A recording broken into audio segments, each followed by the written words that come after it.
Hello everybody and welcome to Gregg's Vintage Workshop, where I'm working to restore history one piece at a time. Tonight we're going to be continuing on with part 4 of the 1937 RCA 87K console radio. In part 2 we were doing the cabinet repair, and in part 3 we did some initial examination of the chassis and disassembly of it. In part 4 I get back to work on the cabinet because I have such a short window of time to get this cabinet with it in finish that I can bring it back in the house. So that's what we're going to do in part 4, and so without further ado, let's get started. Okay, so it's the next day and I'm going to remove all these clamps and we'll see what we got going on here. See if what I did turned out okay or if I screwed the pooch.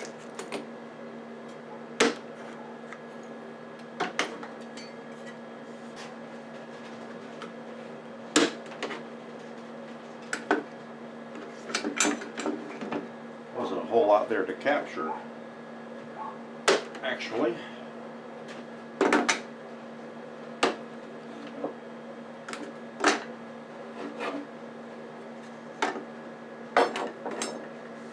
That looks perfect.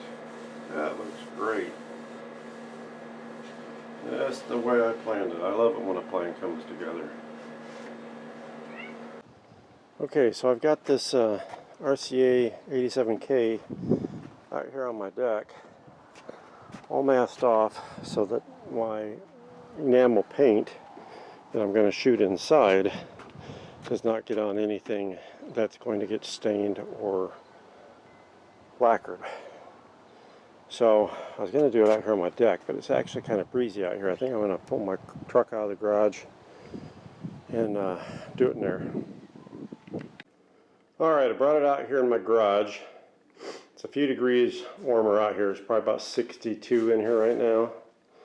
And I'm getting ready to spray this. And the only thing I want to make is I masked living daylights out of this. It's not even like nothing should really get to the fronts or the sides that much, but I didn't want to take any chance. So it's all masked. And I'll just say, take your time and mask good, because a good masking job saves a lot of headache and a lot of time. So any place that's the bottom or the back of this cabinet or the inside of this cabinet, I'm planning on shooting with that dark brown enamel.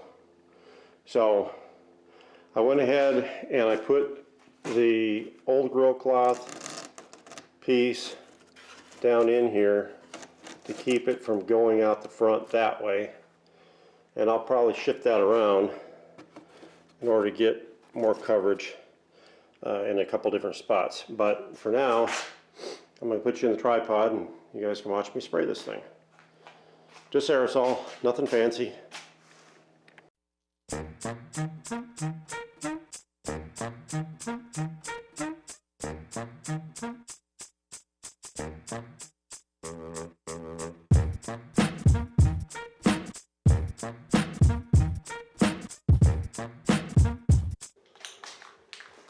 Well, I got lucky.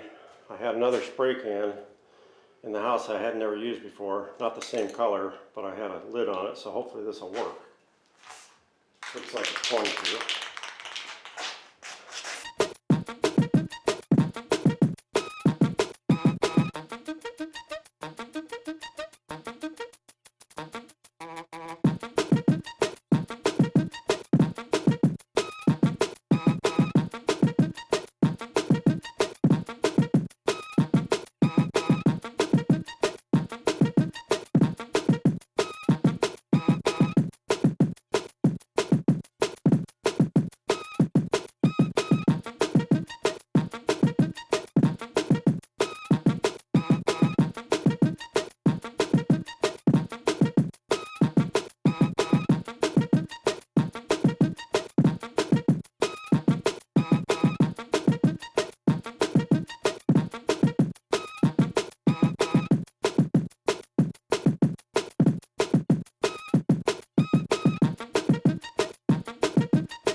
Alright guys, it's the next day, and all of this paint is all set up and dry, and I'm pretty happy with it. It turned out pretty good. I mean, for what it is, you know, it turned out okay. So I'm going to go ahead and stain this thing up, and we're going to try and put some stain on this today. So let me get you set up for that. Alright, so our first step in staining this thing is going to be to strip this all this paper off of it. All the masking.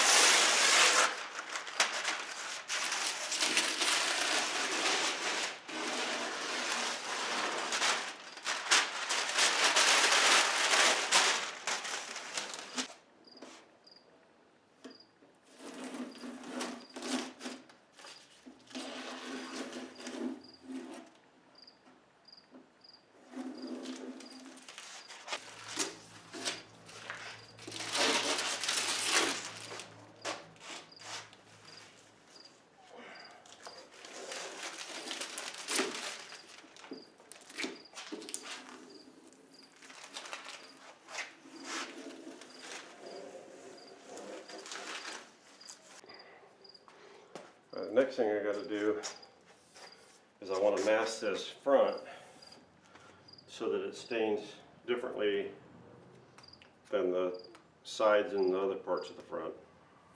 This is a different type of material here, and I want to make sure that it stays close to its color that it currently is.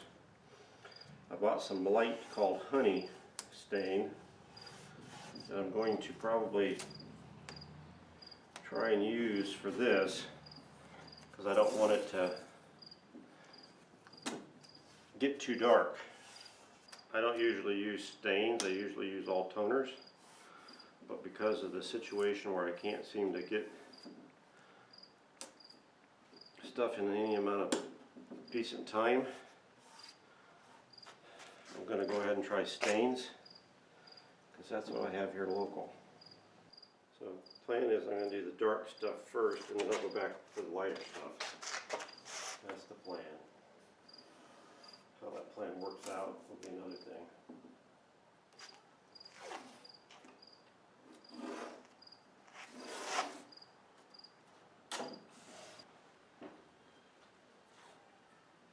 I'm going to walk over there. Walk over where? Not too many days left to do that kind of work. That's why I'm trying to get her out this weekend. I'll spend the winter on the guts, but the outside has to be today. Okay, now that we got that masked off, I got two stains here. This one is called Honey, and this one is called Espresso. And I was at my local lumber yard for at least an hour staring at all the different stains and the way it looks on wood, and I know it's never going to look the same on what they have as what it does on my stuff here. So I mean, it is what it is. I'm just going to try it and see what we wind up with. Try and reposition here, and because I'm kind of in the light with some of it, not in the other. So let me scoot this over so the whole thing's in the sunlight. Might actually be better for me and for you. Alright, we get my gloves on, we'll get started. Alright, we're going to go with the Espresso first. The directions said let it sit for 15 minutes before you take it off. You're supposed to apply it with a brush. So that's what we're going to do. Going to apply it with a brush.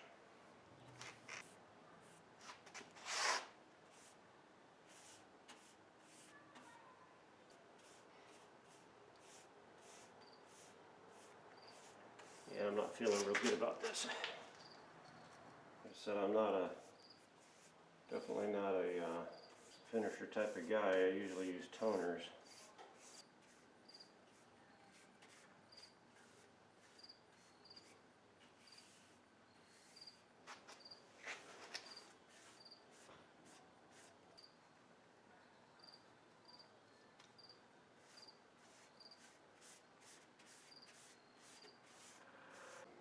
Alright, it's been on for at least 15 minutes, I'm pretty sure. Let me see. It took me at least that time. Yeah, it's about 15 minutes, so Go ahead and start wiping off the first layer like it says to do. See what we get.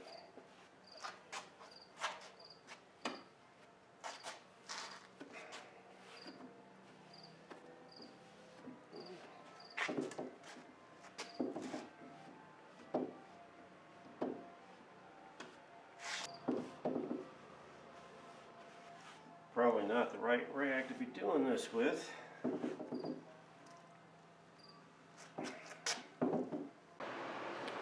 Okay, so I figured I'd show you guys where I'm at right now. It's about 24 hours since I did the stains.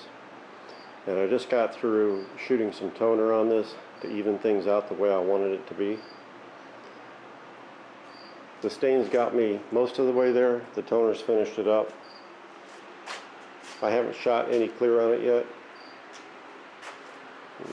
Hopefully get some color for you here. The lights are glaring, so I don't know how much of this you're really going to be able to see. Get an angle. There's a little bit of an angle there. It's the top. Go from this side.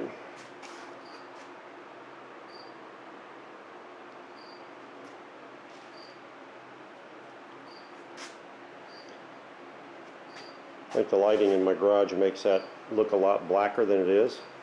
Good start, because it's dark walnut. I try to get the side contrasting with the top.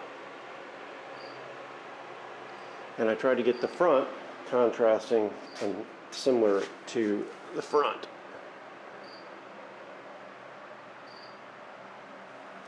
Now I've seen a few different pictures, and there's not a whole lot of pictures online, but most of them are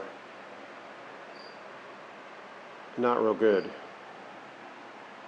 So I had to go with what color combination I liked, and so that's what we've got here.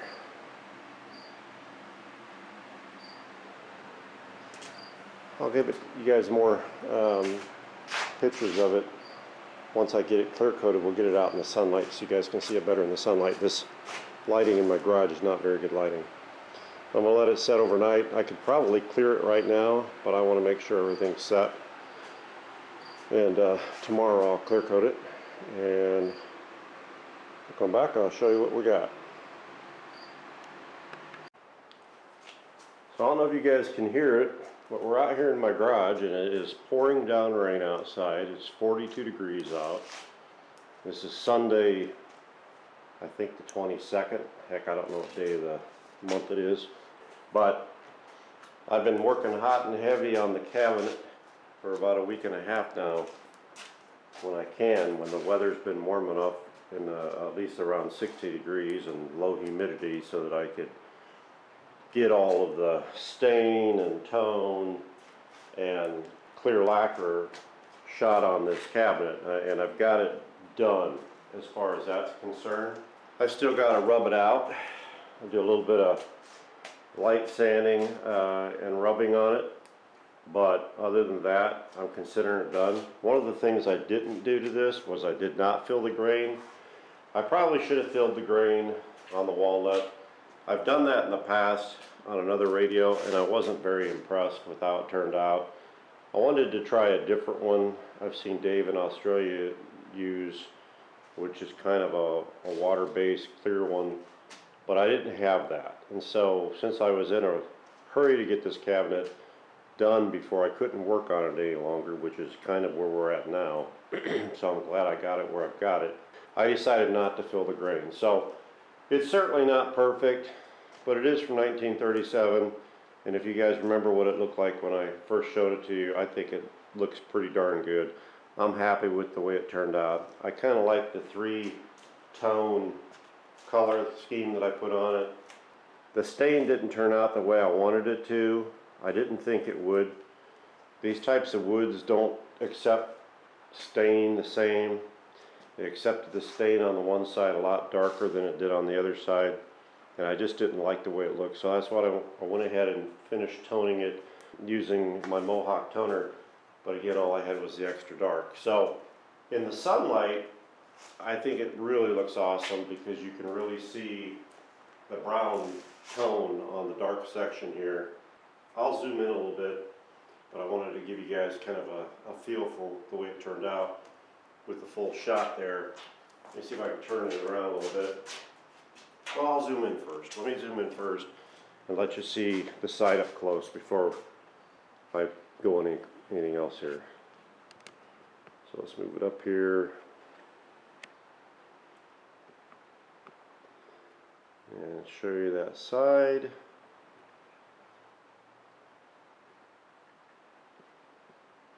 There's a little dark edge here. That was actually in the actual veneer here. I didn't worry about it. I said I wasn't going to worry about it. Okay, let's zoom back out, and I'm going to kind of turn it around a little bit for you guys. So there it is from the front. As you can see, it turned out pretty darn good. I'm pretty darn happy with it. Zoom in on that little spot in the front where that patch was put in there.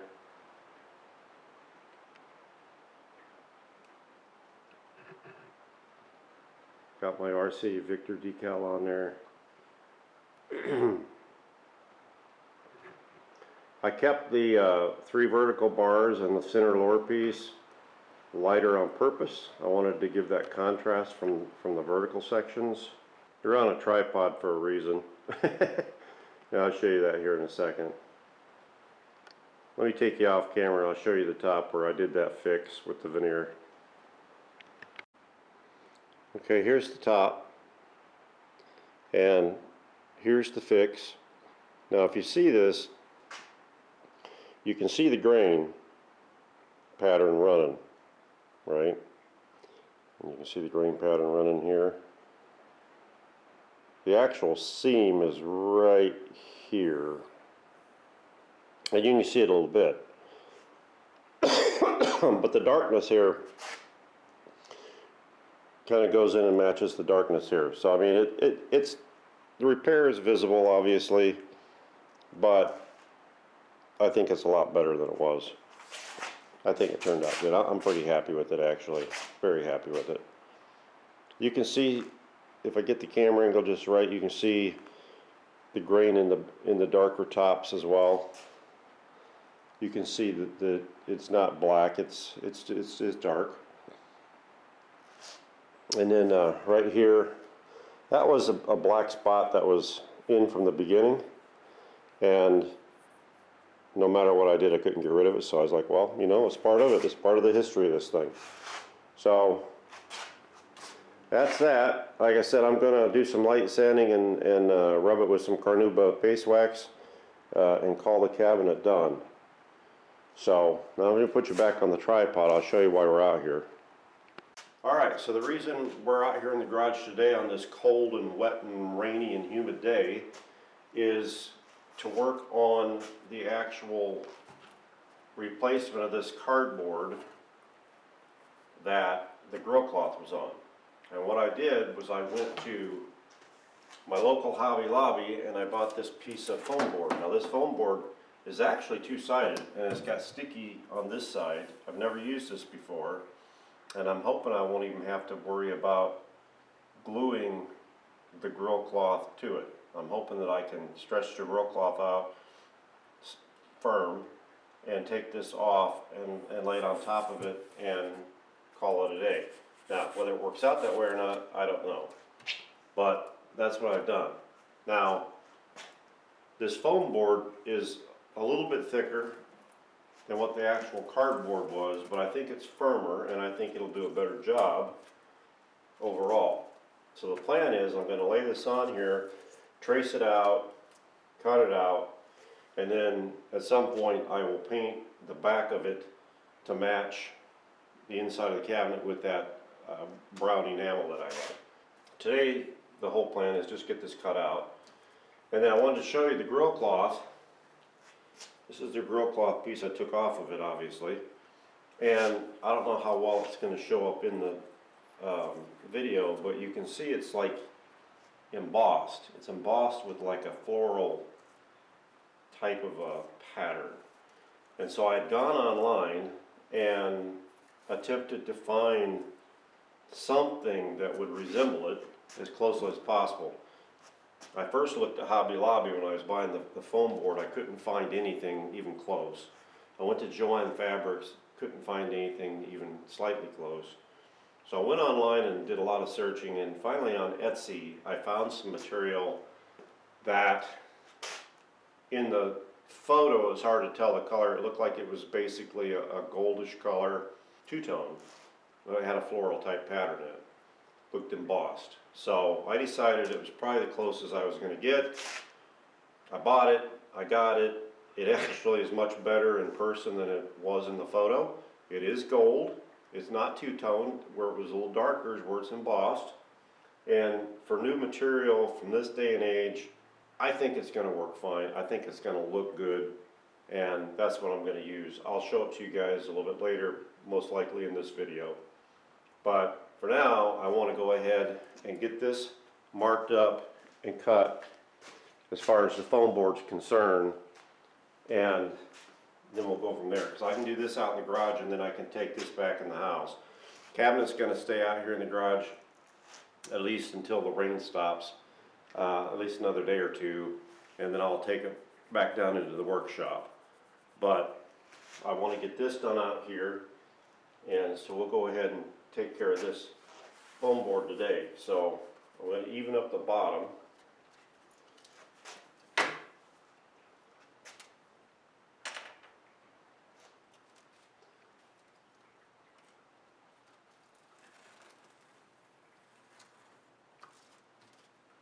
I'm using a black Sharpie here just to do the rough mark on here. Really the circle placement's more what I'm concerned about than anything else. So go ahead and get the speaker circle drawn in here.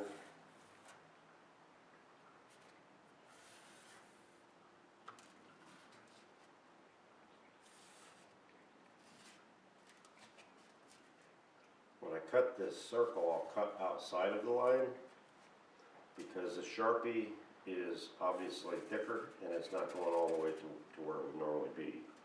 But that's basically our shape. I'll show you that. So there we got our shape. Now I got me a nice metal square here that I'm going to use to run my blade down. But I think I'm going to cut the top first because that way I'll have a single piece that'll be that length. Whereas if I go full length on this thing, I'll lose part of this right here. So let me just get this piece trimmed first. Across the top. Pretty good right there.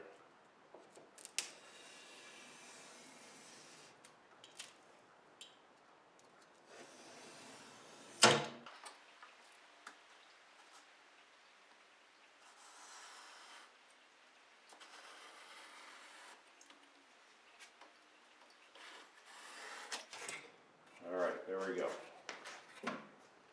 I think I can freehand my two little diagonals. I'm not the best freehander in the world, but I might get it.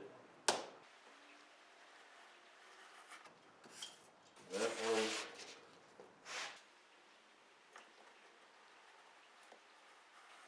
And that one. All right. So let me cut the circle out.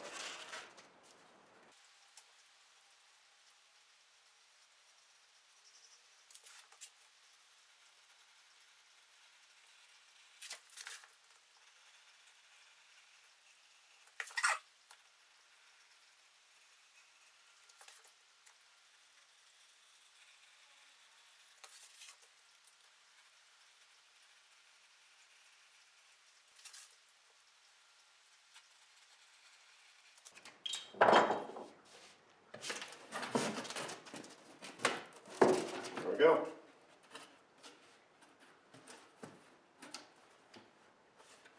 I think we're good.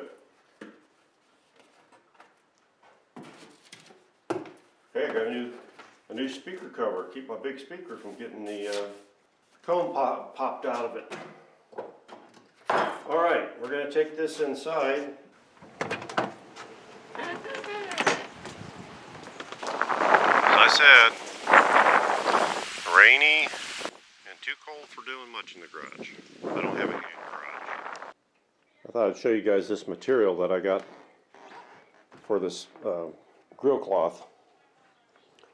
It's gold. I'm not sure how well it's coming. The lighting in this particular room is not fantastic, but it's gold. You can see it's a floral pattern, and it's embossed. And I think it's probably about the closest you're going to find for something that would be like for an antique RCA. Anyway, I've got a full yard of it here, which is enough to do probably 3 or 4 console radios, and certainly smaller radios, but the smaller radios had a smaller pattern, so I guess I'm just going to have to get me some more RCA radios. Anyhow, I wanted to show you that. Next time you see it, it'll be adhered to the grill and in the radio. Anyway, thanks for watching Gregg's Vintage Workshop.